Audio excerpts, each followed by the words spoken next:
আমাদের মেয়েদের এই একটা অবস্থা হয়, বাচ্চা হয়ে যাওয়ার পর নিজের বাড়িতে ঢোকার জন্য লাইসেন্স লাগে। লাইসেন্সটা হচ্ছে তার নিজের বেবি। কিছু করার নেই, আসলে তারাও তো খেলতে টেলতে পারে না।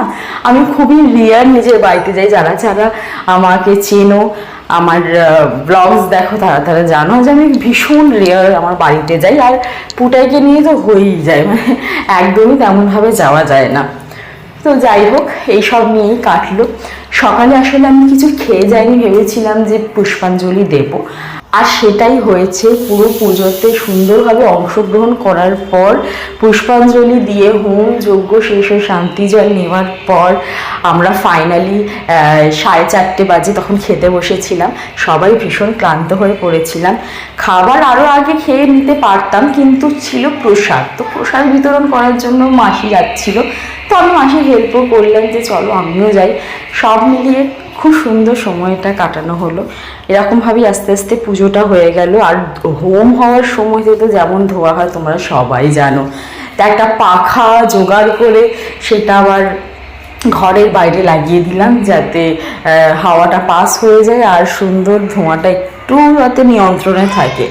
এখানে সবাই পুজো নিয়ে ব্যস্ত, তবে আমি যতটা পেরেছি তোমাদের জন্য রেকর্ডিং করার চেষ্টা করেছি, যাতে এই যে মুহূর্ত সেটাও আমার মিষ্টি মাসিদের কাছে স্মরণীয় হয়ে যায়, আর ওপর থেকে তোমাদের সাথে আমি শেয়ার পর্যন্ত করতে পারি। সারাটা দিন বাড়িতে ছিলাম না। পুটাই কিন্তু মানে ফরচুনেটলি বলে দাও, সারপ্রাইজিংলি বলে দাও, একবারও জিজ্ঞেস করেনি যে আমার মাম্মা কই। সকালে আমি যখন পুটাইকে খাওয়াচ্ছিলাম, তারপর বেরোনোর সময় ওকে একটা টাটা দিয়েছিলাম।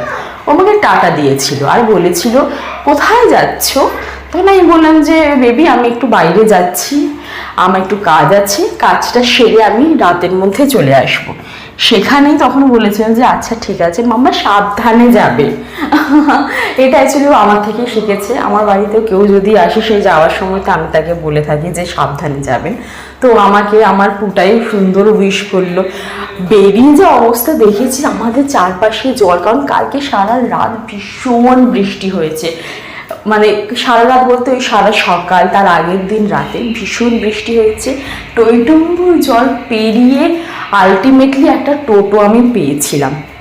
খুবই ভয়ঙ্করভাবে যাওয়াটা হয়েছিল, তবে হ্যাঁ ঠাকুর চেয়েছিল যাতে আমি ওখানে যেতে পারি, ওই জন্যই যেতে পেরেছিলাম। এখানে একদিন আমি অবশ্যই আমার মাসির বাড়িতে গিয়ে পুরো ঘরটা আমি ট্যুর জরুর করাবো। আর আমি আমার বাড়ির ট্যুর আর আমার বাড়ির রান্নাঘরের ট্যুরও 100 বার দেবো। ওটার জন্য